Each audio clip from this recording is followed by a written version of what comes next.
आज है 16 अप्रैल बृहस्पतिवार का दिन। हरकारा के इस ऑडियो अंक में आपका स्वागत है। हरकारा लेकर आया है आज के न्यूज़लेटर का पॉडकास्ट, जिसे आपके लिए तैयार किया है निधीश त्यागी के साथ राजेश चतुर्वेदी, गौरव नौडियाल, फलक अफशान और विश्वजीत कुमार ने। जिन खबरों का जिक्र हम यहाँ कर रहे हैं उनके लिंक्स और विस्तृत जानकारी मूल न्यूज़लेटर में है। आज की बड़ी खबरें पश्चिम बंगाल चुनाव और संसद में चल रही महिला आरक्षण की गहमागहमी के इर्द गिर्द घूमती हैं। सुप्रीम कोर्ट ने एक ऐतिहासिक फैसले में बंगाल के 34 लाख से अधिक मतदाताओं को बड़ी राहत दी है, जिनके नाम सूची से हटा दिए गए थे। अदालत ने चुनाव आयोग को इन नामों को वापस जोड़ने का सख्त निर्देश दिया है, जिस पर मुख्यमंत्री ममता बनर्जी ने न्यायपालिका के प्रति अपना आभार व्यक्त किया है। दूसरी ओर, दिल्ली में संसद के भीतर महिला आरक्षण और परिसीमन को लेकर घमासान मचा हुआ है।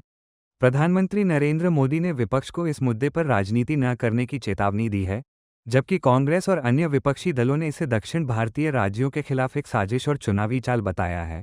वहीं चुनावी आंकड़ों की बात करें तो बंगाल चुनाव के पहले चरण में धनबल और बाहुबल का बोलबाला साफ नजर आ रहा है, जहां भारी संख्या में आपराधिक आज है 16 अप्रैल बृहस्पतिवार का दिन। हरकारा के इस ऑडियो अंक में आपका स्वागत है। हरकारा लेकर आया है आज के न्यूज़लेटर का पॉडकास्ट, जिसे आपके लिए तैयार किया है निधीश त्यागी के साथ राजेश चतुर्वेदी, गौरव नौडियाल, फलक अफशान और विश्वजीत कुमार ने। जिन खबरों का जिक्र हम यहाँ कर रहे हैं उनके लिंक्स और विस्तृत जानकारी मूल न्यूज़लेटर में है। आज की बड़ी खबरें पश्चिम बंगाल चुनाव और संसद में चल रही महिला आरक्षण की गहमागहमी के इर्द गिर्द घूमती हैं। सुप्रीम कोर्ट ने एक ऐतिहासिक फैसले में बंगाल के 34 लाख से अधिक मतदाताओं को बड़ी राहत दी है, जिनके नाम सूची से हटा दिए गए थे। अदालत ने चुनाव आयोग को इन नामों को वापस जोड़ने का सख्त निर्देश दिया है, जिस पर मुख्यमंत्री ममता बनर्जी ने न्यायपालिका के प्रति अपना आभार व्यक्त किया है। दूसरी ओर, दिल्ली में संसद के भीतर महिला आरक्षण और परिसीमन को लेकर घमासान मचा हुआ है। प्रधानमंत्री नरेंद्र मोदी ने विपक्ष को इस मुद्दे पर राजनीति न करने की चेतावनी दी है, जबकि कांग्रेस और अन्य विपक्षी दलों ने इसे दक्षिण भारतीय राज्यों के खिलाफ एक साजिश और चुनावी चाल बताया है। वहीं चुनावी आंकड़ों की बात करें तो बंगाल चुनाव के पहले चरण में धनबल और बाहुबल का बोलबाला साफ नजर आ रहा है, जहां भारी संख्या में आपराधिक छवि वाले और करोड़पति उम्मीदवार मैदान में हैं। सुप्रीम कोर्ट ने पश्चिम बंगाल चुनाव से ठीक पहले एक महत्वपूर्ण आदेश जारी किया है। द टेलीग्राफ ब्यूरो की रिपोर्ट के अनुसार मुख्य न्यायाधीश सूर्यकांत और न्यायमूर्ति जयमाल्या बागची की पीठ ने अनुच्छेद 142 का उपयोग करते हुए चुनाव आयोग को निर्देश दिया है कि वो उन 34 लाख से अधिक मतदाताओं के नाम सूची में शामिल करे, जिन्हें पहले हटा दिया गया था। शर्त यह है कि इन मतदाताओं को अपीलीय न्यायाधिकरणों से मंजूरी मिलनी चाहिए। पहले चरण के मतदान के लिए 21 अप्रैल और दूसरे चरण के लिए 27 अप्रैल तक पूरक सूचियां जारी करनी होंगी। मुख्यमंत्री ममता बनर्जी ने इस फैसले का स्वागत करते हुए इसे अपनी व्यक्तिगत जीत बताया है और कार्यकर्ताओं से अपील की है कि वे मतदाताओं की मदद करें। प्रधानमंत्री नरेंद्र मोदी ने लोकसभा में चर्चा के दौरान विपक्ष को कड़ा संदेश दिया है। टीएनआई की रिपोर्ट के मुताबिक प्रधानमंत्री ने कहा कि जिन्होंने अतीत में महिला आरक्षण का विरोध किया, उन्हें जनता ने माफ नहीं किया है। उन्होंने चेतावनी दी कि इस विधेयक का विरोध करने वालों को भविष्य में भारी राजनीतिक कीमत चुकानी पड़ेगी। दूसरी तरफ, केंद्रीय कानून मंत्री अर्जुन राम मेघवाल ने स्पष्ट किया कि आरक्षण के बाद लोकसभा की सीटें बढ़कर 815 हो जाएंगी, जिनमें से 272 सीटें महिलाओं के लिए आरक्षित होंगी। हालांकि कांग्रेस और अन्य विपक्षी दल इस बदलाव को वर्तमान सीटों पर ही लागू करने की मांग कर रहे हैं। लोकसभा में कांग्रेस के उपनेता गौरव गोगोई ने सरकार पर गंभीर आरोप लगाए हैं।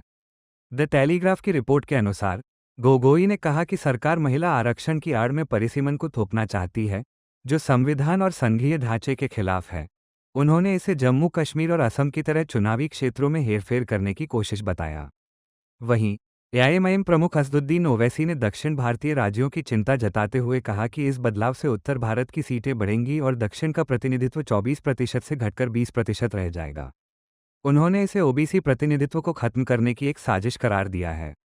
महिला आरक्षण जैसे महत्वपूर्ण संविधान संशोधन विधेयक को पारित कराना सरकार के लिए आसान नहीं होगा। टीएनआई के अनुसार एनडीए के पास फिलहाल लोकसभा में 293 सदस्य हैं, जबकि 2/3 बहुमत के लिए 360 वोटों की आवश्यकता है। राज्यसभा में भी स्थिति चुनौतीपूर्ण है, जहां सत्ता पक्ष को 163 सदस्यों के समर्थन की जरूरत है। भाजपा के पास वहां केवल 107 सांसद हैं। सूत्रों का कहना है कि यदि सपा, टीएमसी या डीएमके जैसे बड़े विपक्षी दल मतदान से बाहर नहीं रहते, तो इस विधेयक को पारित कराना तकनीकी रूप से कठिन होगा। मकतूब मीडिया की एक रिपोर्ट ने भारतीय राजनीति की एक कड़वी सच्चाई को उजागर किया है। आज़ादी के बाद से अब तक लोकसभा में केवल 18 मुस्लिम महिलाएं ही पहुंच पाई हैं। मिसिंग फ्रॉम द हाउस पुस्तक के हवाले से बताया गया है कि इनमें से अधिकांश महिलाएं राजनीतिक परिवारों से थीं। रिपोर्ट के मुताबिक दक्षिण भारत के किसी भी राज्य से आज तक एक भी मुस्लिम महिला सांसद नहीं चुनी गई है। वर्तमान में केवल इकरा हसन चौधरी ही सदन में एकमात्र मुस्लिम महिला सांसद हैं। इसी को लेकर अब आरक्षण के भीतर मुस्लिम और ओबीसी महिलाओं के लिए अलग कोटे की मांग उठ रही है। इलेक्शन वॉच और एडीआर की रिपोर्ट ने बंगाल चुनाव के पहले चरण की डरावनी तस्वीर पेश की है। द टेलीग्राफ ब्यूरो के अनुसार 23% उम्मीदवारों पर आपराधिक मामले दर्ज हैं। इसमें भाजपा सबसे आगे है, जिसके 70% उम्मीदवारों पर केस हैं। तृणमूल कांग्रेस के 63 और कांग्रेस के 39 उम्मीदवार भी दागी छवि के हैं। इनमें से कई पर बलात्कार जैसे गंभीर आरोप हैं। संपत्ति के मामले में भी उम्मीदवार पीछे नहीं हैं। 228 उम्मीदवार करोड़पति हैं, जिनमें तृणमूल के जाकिर हुसैन 133 करोड़ की संपत्ति के साथ सबसे अमीर उम्मीदवार बनकर उभरे हैं। हरियाणा की राजनीति में अनुशासनहीनता को लेकर कांग्रेस ने कड़ा रुख अपनाया है। स्क्रोल की रिपोर्ट के अनुसार प्रदेश अध्यक्ष राव नरेंद्र सिंह ने उन 5 विधायकों को निलंबित कर दिया है जिन्होंने राज्यसभा चुनाव में पार्टी के खिलाफ मतदान किया था। निलंबित विधायकों में शैले चौधरी, रेणु बाला, जरनैल सिंह, मोहम्मद इलियास और मोहम्मद इसराइल शामिल हैं। इन विधायकों पर आरोप है कि इनकी क्रॉस वोटिंग की वजह से कांग्रेस उम्मीदवार करमवीर बौद्ध की जीत का अंतर बहुत कम रह गया था। दिल्ली के इंदिरा गांधी अंतर्राष्ट्रीय हवाई अड्डे पर एक बड़ा हादसा टल गया। ललिता की रिपोर्ट के अनुसार पार्किंग की ओर जा रहा स्पाइस जेट का विमान वहां खड़े आकाशा एयर के विमान से टकरा गया। हालांकि इस घटना में सभी 300 यात्री सुरक्षित हैं, लेकिन दोनों बोइंग 737 विमानों को काफी नुकसान हुआ है। विमानन नियामक डीजीसीए ने मामले को गंभीरता से लेते हुए एटीसी अधिकारी और स्पाइस जेट के दोनों पायलटों को ड्यूटी से हटा दिया है। प्रारंभिक जांच में ग्राउंड कंट्रोल की गलती की संभावना जताई जा रही है। मध्य प्रदेश के शिवपुरी में भाजपा विधायक प्रीतम लोधी के बेटे पर लापरवाही का आरोप लगा है। एक्सप्रेस न्यूज सर्विस के अनुसार विधायक के बेटे दिनेश लोधी ने अपनी तेज रफ्तार थार से 5 लोगों को टक्कर मार दी। इस हादसे में 3 मजदूर और 2 छात्राएं घायल हो गए। सोशल मीडिया पर वायरल एक वीडियो में दिनेश लोधी घायलों को ही फटकारते नजर आए कि उन्होंने हॉर्न सुनने के बाद रास्ता क्यों नहीं छोड़ा। घटना के समय गाड़ी पर विधायक के स्टिकर लगे हुए थे। मध्य प्रदेश के इंदौर में राष्ट्रीय गीत को लेकर विवाद बढ़ गया है। स्क्रोल की रिपोर्ट के मुताबिक नगर निगम के बजट सत्र में वंदे मातरम गाने से इनकार करने पर कांग्रेस की 2 महिला पार्षदों रुबीना खान और फौजिया शेख के खिलाफ पुलिस ने मामला दर्ज किया है। भाजपा पार्षदों ने इस पर भारी विरोध जताया था। मुख्यमंत्री मोहन यादव ने इसे देशभक्तों का अपमान बताया है। पुलिस ने विभिन्न समूहों के बीच शत्रुता बढ़ाने वाली धाराओं के तहत एफआईआर दर्ज की है। आर्टिकल 14 में प्रकाशित प्रिया रमानी की रिपोर्ट एक महत्वपूर्ण सामाजिक मुद्दे की ओर ध्यान खींचती है। रिपोर्ट के अनुसार भारत में केवल बेटी बचाओ के नारे काफ़ी नहीं हैं, क्योंकि खतरा उन पुरुषों से है जो हिंसा करते हैं। लेख में तर्क दिया गया है कि सरकार को बेटा सुधारो जैसी नीतियों पर ध्यान देना चाहिए ताकि लड़कों की पितृसत्तात्मक मानसिकता को बदला जा सके। केवल गैस कनेक्शन या बाइक रैली से महिला सुरक्षा सुनिश्चित नहीं की जा सकती। इसके लिए स्कूलों में जेंडर संवेदनशीलता की पढ़ाई अनिवार्य होनी चाहिए। उत्तराखंड के बाद अब छत्तीसगढ़ में भी यूसीसी लागू करने की तैयारी शुरू हो गई है। स्क्रोल की रिपोर्ट के अनुसार मुख्यमंत्री विष्णुदेव साय की कैबिनेट ने मसौदा तैयार करने के लिए एक उच्च स्तरीय समिति बनाई है। इस समिति की अध्यक्षता सुप्रीम कोर्ट की पूर्व जज रंजना प्रकाश देसाई करेगी। हालांकि राज्य में कांग्रेस और आदिवासी संगठनों ने इसका विरोध शुरू कर दिया है। उनका कहना है कि इससे प्रदेश की 30% आदिवासी आबादी के विशेष अधिकारों और उनकी सांस्कृतिक पहचान को खतरा हो सकता है।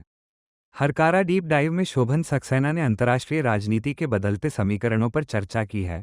हंगरी में विक्टर ओरबान की स्थिति और ब्राजील में बोल्सोनारो की हार यह संकेत देती है कि दुनिया भर में दक्षिणपंथी और आक्रामक ट्रंप मॉडल को चुनौती मिल रही है। चर्चा के अनुसार जनता अब सत्ता के केंद्रीकरण और विभाजनकारी राजनीति के बजाय नए विकल्प तलाश रही है। हालांकि यह मॉडल पूरी तरह खत्म नहीं हुआ है, लेकिन इसकी वैश्विक पकड़ कमजोर होती दिख रही है। इलाहाबाद हाई कोर्ट ने उत्तर प्रदेश में धर्मांतरण कानून के तहत दर्ज हो रही झूठी एफआईआर पर गहरी नाराजगी जताई है। लाइव लॉ की रिपोर्ट के अनुसार जस्टिस अब्दुल मोइन की बेंच ने कहा कि पुलिस बिना जांच परख के मामले दर्ज कर रही है। एक मामले में लड़की ने स्पष्ट किया कि वो अपनी मर्जी से मुस्लिम युवक के साथ है, फिर भी पुलिस ने अपहरण और धर्मांतरण की धाराओं में जांच जारी रखी। कोर्ट ने राज्य सरकार से इस पर जवाब मांगा है कि निर्दोषों को फंसाने से रोकने के लिए क्या कदम उठाए जा रहे हैं। फ्रंटलाइन